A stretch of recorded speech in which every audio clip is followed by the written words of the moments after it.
आपने सुना होगा कि परेशानियां जीवन के लिए जरूरी है। ये बात सही है, पर इस पर विश्वास करना जरा कठिन है। हर इंसान सोचता है कि जब परेशानियां दुख लाती हैं, तो वो आपके लिए कैसे बेहतर हो सकती हैं। अगर आप भी यही सोचते हैं, तो ये कहानी आपके लिए है। तो प्यारे दोस्तों, आज का वाकया है कि एक मुस्लिम शख्स को गैर मुस्लिमों ने जहाज से समंदर में फेंक दिया। उसके बाद उसके साथ क्या मोजीजा हुआ, जिसको सुनकर आप भी हैरान हो जाएंगे। इसलिए आप इस वीडियो को आखिर तक जरूर देखिएगा। दोस्तों, एक समुद्री जहाज जिस पर काफी बोझ था, तिजारत का सामान और ताजिर उस जहाज के ऊपर सवार थे। अब सफर के दौरान समंदर में तूफान की वजह से जहाज हिचकोले खाने लगा और बिल्कुल डूबने के करीब हो गया। तो जहाज के कप्तान ने एक तजवीज सबके सामने पेश की कि देखिए, जहाज के ऊपर बोझ बहुत ज्यादा हो गया है। अब हम सबको जिंदा रहना है, तो आप लोगों का कुछ सामान समंदर में फेंक दिया जाए तो जहाज थोड़ा हल्का हो जाएगा और हम आसानी के साथ किनारे लग जाएंगे, क्योंकि हमारी जानें ज्यादा कीमती है सामान के मुकाबले में। सबने कप्तान की बात पर इत्तेफाक किया और सबने कहा कि एक जो सौदागर है, यानी एक जो ताजीर है, वह बिल्कुल नया है और वह काफी सामान अपने साथ लेकर आया है। उसका सामान फेंक दिया जाए समंदर में तो इससे हम सब डूबने से बच जाएंगे, और उसका सामान जितना है अगर उतना फेंक दिया जाए तो हमारा जहाज आसानी के साथ किनारे लग जाएगा। सब ताजिरों ने इस बात पर इत्तेफाक किया, लेकिन जिस ताजिर का सामान फेंका जाने वाला था, उसने कहा, मेरे अकेले का सामान क्यों फेंका जाएगा? सब ताजिरों का थोड़ा थोड़ा सामान समंदर में फेंक दिया जाए, उससे नुकसान भी सब पर तकसीम हो जाएगा और सबकी जानें भी बच जाएंगी। लेकिन सब सौदागर ने उस नए सौदागर यानी नए ताजीर के खिलाफ बगावत कर दी और उससे लड़ाई झगड़ा करना शुरू कर दिया। और झगड़ा इतना बढ़ गया कि सब ताजिरों ने मिलकर उस नए ताजिर यानी उस नए सौदागर को उसके सामान के साथ उठाकर समंदर में फेंक दिया और अपना सफर जारी रखा। ताजिर को तो समंदर में फेंक दिया गया। वह ताजिर बहुत देर तक लहरों से लड़ता रहा। आखिरकार थक कर बेहोश हो गया। लेकिन कुछ देर के बाद जब वह होश में आया तो उसे मालूम हुआ कि समंदर की लहरों ने उसे किसी वीरान और नामालूम जजीरे पर लाकर किनारे कर दिया है। वहां आदम ना आदमजाद दूर दूर तक कोई ठिकाना था, बस छोटा सा जंगल और पानी ही पानी। सौदागर बड़ी मुश्किल से उठा सांस ली, यहां तक कि वह चल भी नहीं पा रहा था। वह घुटने के बल गिर गया और कहा, या अल्लाह, इस मुश्किल सूरत हाल में मेरी जान को बचा ले, मेरी मदद फरमा। कई दिन वहां पर ताजिर के गुजर गए। उस दौरान ताजिर ने दरखत के फल खाए, खरगोश का शिकार करके उससे अपना गुजारा किया। उसको कहीं मीठी नदी का पानी मिल गया, वहां से पानी पीता रात की सर्दी और दिन की गर्मी से बचने के लिए सौदागर ने जंगल से लकड़ियां काट काट कर एक छोटी सी झोपड़ी बनाई, ताकि ठंडी और गर्मी से अपने आप को बचा सके।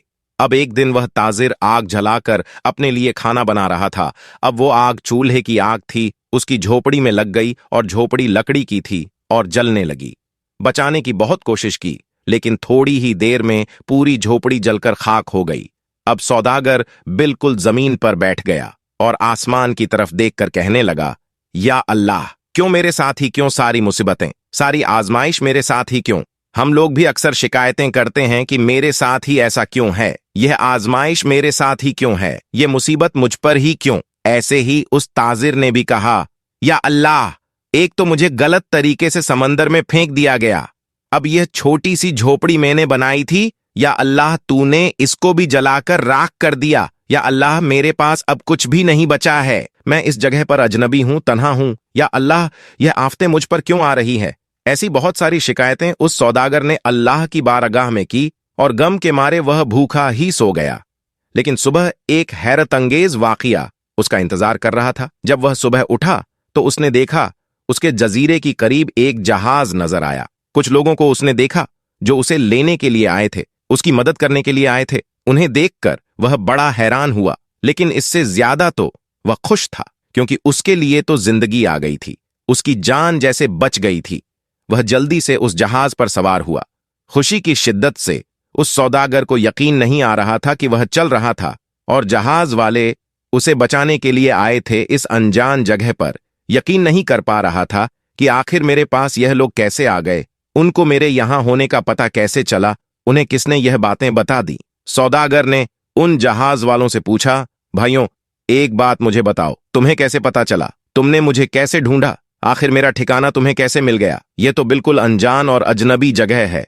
उस सौदागर के इन तमाम सवालों को सुनकर जहाज वालों ने जवाब दिया, हमने यहाँ पर धुआं उठता हुआ देखा था तो हमें ऐसा लगा कि कोई शख्स हमें अपनी मदद के लिए पुकार रहा है, क्योंकि समंदर में जब कोई मुसीबत में फंसता है तो इसी तरह से इशारे देता है, और हमें ऐसा लगा कि किसी ने यहां पर आग जलाई है और धुएं के जरिए वह हमें मदद के लिए पुकार रहा है। हम तुमको देखने के लिए यहां पर आए। ये सुनकर ताजिर बड़ा खुश हुआ, अल्लाह का शुक्र अदा करने लगा और उसने अपनी कहानी सुनाई। बल्कि उन लोगों ने पूछा, तुम्हारे साथ क्या क्या हुआ? तो उसने बताया कि सौदागरों ने नाजायज तरीके से उसे उठाकर जहाज से बाहर फेंक दिया। समंदर में उसका सामान भी फेंक दिया गया। वह लोग जो कि जान बचाने के लिए आए थे, उन्होंने कहा, अच्छा तुम उस जहाज के बारे में हमें बता रहे हो, तो मैं आपको बता दूं कि वह जहाज अपनी मंजिल तक नहीं पहुंचा, बल्कि समंदर के लुटेरों ने उस जहाज पर हमला कर दिया, पूरा सामान लूट लिया और सारे ताजिरों को कत्ल कर दिया। सिर्फ तुम अकेले बच गए हो। तुम पता नहीं कैसे बच गए। अल्लाह ने तुम्हें बचा लिया सौदागर। यह सुनते ही जारुकतार रोने लगा। वही सजदे की हालत में गिर गया और कहने लगा, या अल्लाह, तेरे काम और तेरे फैसले सबसे बेहतर होते हैं। तू जो भी करता है अपने बंदों के लिए बेहतर ही करता है। बस हम ही बेसब्री हो जाते हैं। हमारे अंदर सब्र नहीं होता, वरना बाद में तो पता चलता ही है। अल्लाह, तेरा जो फैसला था वह बिल्कुल सही था। मेरे भाइयों और बहनों और दोस्तों, अगर आपकी हालात बिगड़ जाए तो आप डरे नहीं, आप खौफजदा ना हो। बस इतना यकीन रखें कि खुदा की हर चीज में हिकमत होती है। जब भी आपका कोई काम रुक जाए, आपकी कश्ती भंवर में फंस जाए, आपकी झोपड़ी जल जाए, तो यह जान लें कि खुदा आपका अच्छा इंतजाम कर रहा है। इस्लाम में सब्र की बड़ी फजीलत आई है। कुरान में फरमाया गया, सब्र करने वालों के साथ अल्लाह है। सब्र यह है कि अपनी कोई भी चीज, चाहे वह कितनी ही बड़ी क्यों न हो, हाथ से जाती रहे तो हम न हिम्मत खो बैठे और न रोएं धोएं, अल्लाह के फैसले पर राजी रहें और इस यकीन को बनाए रखें कि लिया उसी ने है जिसने दिया था। इससे इच्छा इस्तेमाल हो भी क्या सकता है। ये भी यकीन रखें कि अल्लाह का कोई भी काम बेमकसद नहीं होता। अगर हम सब्र से काम लेते हैं तो वह हमसे खुश होगा और आखिर में अच्छे से अच्छा बदला भी देगा। अगर आप अपने दिल को सुकून देना चाहते हैं और दुनिया व आखिरत के लिए आफियत चाहते हैं तो सिर्फ अल्लाह का जिक्र करें, क्योंकि ये हमारी शैतान से हिफाजत फरमाता है और हमारे नफ्स को पाकीज़गी देता है। मुझे उम्मीद है कि आज की इस कहानी को सुनकर आपका ईमान जरूर तरोताजा हो गया होगा और बहुत कुछ आपको सीखने को मिला होगा। दोस्तों, अगर आज की हमारी यह वीडियो आपको पसंद आई है और आपने आज की वीडियो से वाकई कुछ सीखा है, तो इसे जरूर अपने तक महदूद न रखें, बल्कि अपने दोस्त हबाब के साथ इसे जरूर शेयर करें, ताकि हम इस वीडियो के जरिए जो पैगाम आपको देना चाहते हैं वह पैगाम आपके जरिए आपके दोस्त हबाब तक भी पहुंच जाएं। और इस वीडियो को आप लाइक जरूर करें। अगर आपने हमारे चैनल को सब्सक्राइब नहीं किया है तो अभी सब्सक्राइब कर ले और आइंदा आने वाले ऐसे ही दिलचस्प वीडियोस की नोटिफिकेशन के लिए बेल आइकन पर क्लिक करना ना भूले। बहुत जल्द एक और नई वीडियो के साथ आपकी खिदमत में हाजिर होंगे। तब तक के लिए अल्लाह हाफिज।